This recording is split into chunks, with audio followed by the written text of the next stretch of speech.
Salman Al-Farisi, pencari kebenaran. Salman Al-Farisi berasal dari Persia, tempat di mana Islam akan tersebar luas dan akan muncul pribadi-pribadi istimewa yang tiada taranya, baik dalam bidang keilmuan dan keagamaan maupun dalam ilmu pengetahuan dan keduniaan.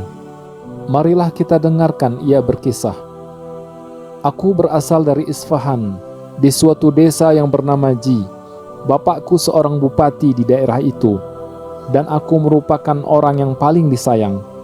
Aku membaktikan diri dalam agama Majusi, hingga diserahi tugas sebagai penjaga api, yang bertanggung jawab atas nyalanya dan tidak membiarkannya padam.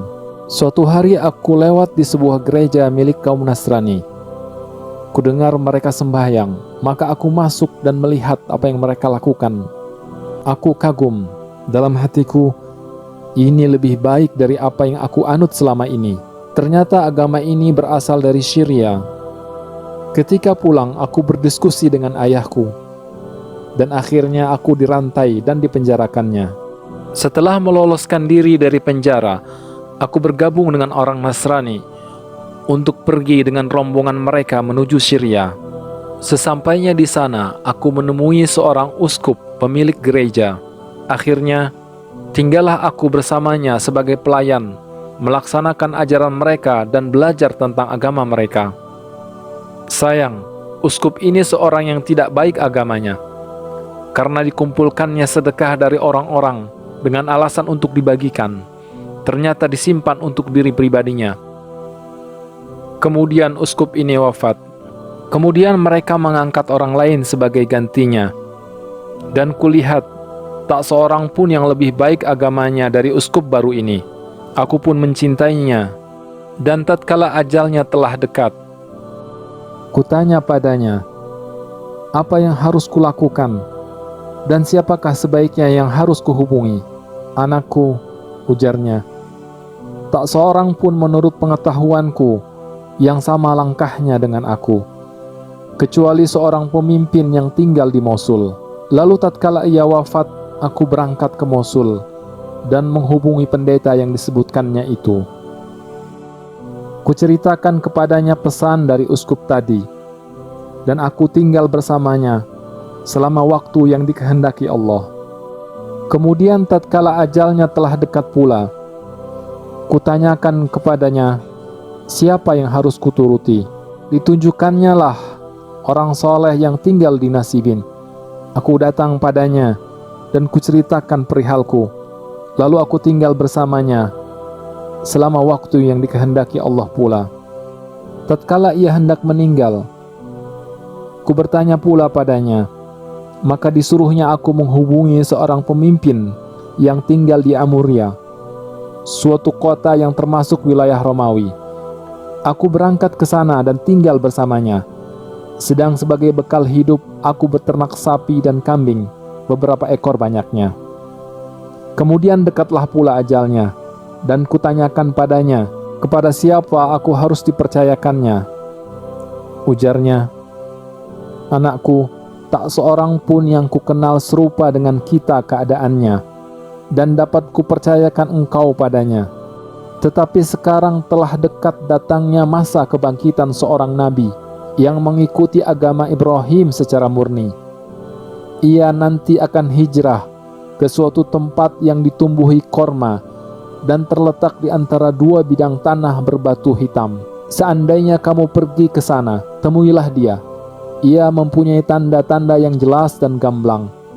Ia tidak mau makan sedekah. Sebaliknya, bersedia menerima hadiah, dan di pundaknya ada cap kenabian, yang bila kau melihatnya, segeralah kau mengenalinya. Kebetulan pada suatu hari, lewatlah rombongan dari Jazirah Arab. Maka kataku, maukah kalian membawaku ke negeri kalian? Dan sebagai imbalannya, kuberikan kepada kalian sapi-sapi dan kambing-kambingku ini.